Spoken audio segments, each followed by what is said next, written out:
ಮದುವೆ ನಿಶ್ಚಯವಾಗಿದ್ದ ಯುವಕನೊಂದಿಗೆ ಅಕ್ರಮ ಸಂಬಂಧ. ಮಹಿಳೆಯನ್ನ ನಿಂದಿಸಿದ್ದಕ್ಕೆ ಮನನೊಂದು ಮಹಿಳೆ ಆತ್ಮಹತ್ಯೆ.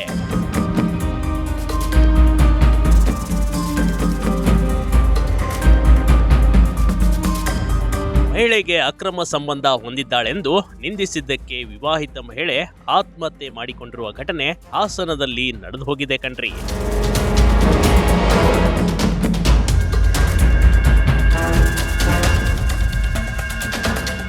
ಹೀಗೆ ಫೋಟೋದಲ್ಲಿ ಕಾಣ್ತಿರೋ ಮಹಿಳೆ ಜಸ್ಟ್ 35 ವರ್ಷದ ಆಶಾ ಕಣ್ರಿ.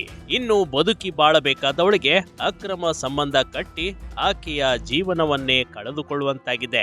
ಆಶಾಗೆ ಹಾಸನ ತಾಲೂಕಿನ ಕಂಚಮಾರನಹಳ್ಳಿ ಗ್ರಾಮದ ಕೇಶವಮೂರ್ತಿ ಎಂಬುವರೊಂದಿಗೆ ವಿವಾಹವಾಗಿತ್ತು. ಆದ್ರೂ ಆಶಾಗೆ ಅದೇ ಗ್ರಾಮದ ಸಚಿನ್ ಎನ್ನೋ ಯುವಕನೊಂದಿಗೆ ಅಕ್ರಮ ಸಂಬಂಧ ಹೊಂದಿದ್ದಾಳೆಂದು ಆರೋಪ ಕೇಳಬಂದಿತ್ತು. ಒಂದು 4 ವರ್ಷದ ಮಗು, ಒಂದು 8ನೇ ಕ್ಲಾಸಿನ ಮಗು, 4 ಕ್ಲಾಸಿನ ಮಗು, ಅದು ಇಲ್ಲಿ 2 ಹೆಣ್ಣು ಗಂಡು ಮಕ್ಕಳಾದ್ರೆ ಬಿಡಿ ಏನಾದ್ರು ಸಂಭಾಷಣ. ಈಗ ಚಿಕ್ಕ ಮಕ್ಳಿಗೆ ಯಾರು ಹೊಣೆ ಹಾಕ್ತಾರೆ?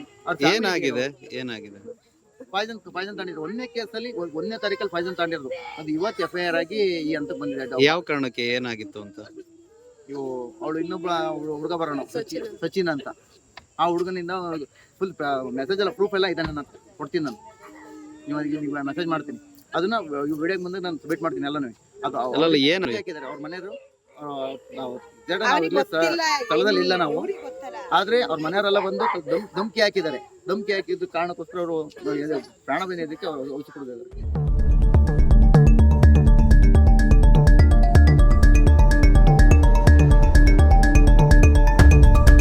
ಮನೆಯಲ್ಲಿ ಸಚಿನ್ಗೆ ವಿವಾಹ ನಿಶ್ಚಯವಾಗಿತ್ತು ನೋಡಿ.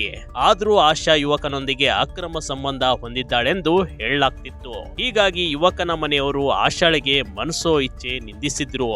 ಆಕೆ ಆತ್ಮಹತ್ಯೆ ಮಾಡಿಕೊಳ್ಳೋ ಮಟ್ಟಿಗೆ ಆಕೆಯ ಮನಸ್ಸನ್ನ ನೋಯಿಸಿದ್ರು ನೋಡಿ. ಹೀಗಾಗಿ ಮಾನ ಹೋದ ಮೇಲೆ ಬದುಕೋದಕ್ಕಿಂತ ಸಾಯೋದೇ ಲೇಸ್ ಎಂದು ವಿಷ ಸೇವಿಸ್ಬಿಟ್ಟಿದ್ಲು ನೋಡಿ.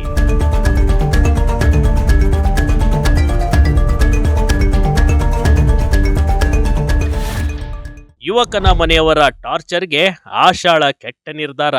ಎಲ್ಲರಿಂದ ದೂರವಾದ ಆಶಾಳಿಗಾಗಿ ಕುಟುಂಬಸ್ಥರ ಕಣ್ಣೀರು. ಆಶಾ ತನ್ನ ಗಂಡನ ಜೊತೆ ಸುಖವಾಗೇ ಇದ್ಲು ಕಣ್ರಿ. ಆದ್ರೆ ಯಾವ ಕಾರಣಕ್ಕೆ ಸಚಿನ್ ಪರಿಚಯವಾಗಿದ್ದ ಗೊತ್ತಿಲ್ಲ. ಆಶಾ ಸಚಿನ್ ಜೊತೆ ಕ್ಲೋಸ್ ಆಗಿದ್ಲು. ಅಕ್ರಮ ಸಂಬಂಧ ಇತ್ತು ಅನ್ನೋದಕ್ಕೆ ಯಾವುದೇ ಪುರಾವೆಗಳಿಲ್ಲ.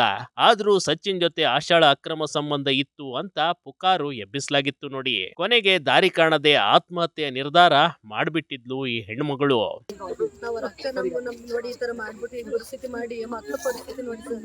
ಮಕ್ಳ ಪರಿಸ್ಥಿತಿ ಯಾರು ಸರ್ ನೋಡೋರು? ಮಕ್ಳು ನಮ್ ತಂಗಿ ಅಂತ ಇರೋಳೊಬ್ಳು ತಂಗಿ, ನಾವ್ ಯಾರು ಇದ್ ಮಾಡೋಣ? ಈಗ ಅಕ್ಕಾಗಿ ನ್ಯಾಯ ಕೊಡ್ಸಿ ಸರ್. ನಮ್ಗೆ ಏನಾದ್ರು ಮಕ್ಳಿಗೆ ಪರಿಹಾರ ಸಿಗ್ಬೇಕು.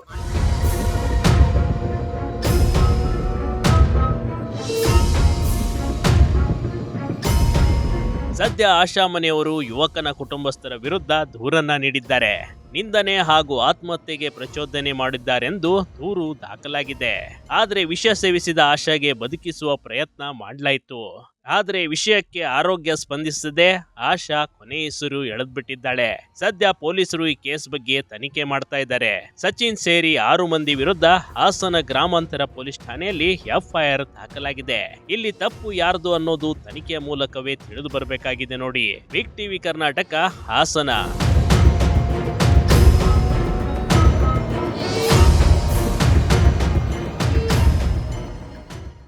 ಬಿಗ್ ಟಿವಿ ಕರ್ನಾಟಕ ಯೂಟ್ಯೂಬ್ ಚಾನೆಲ್ಗೆ ಈಗಲೇ ಸಬ್ಸ್ಕ್ರೈಬ್ ಮಾಡಿ.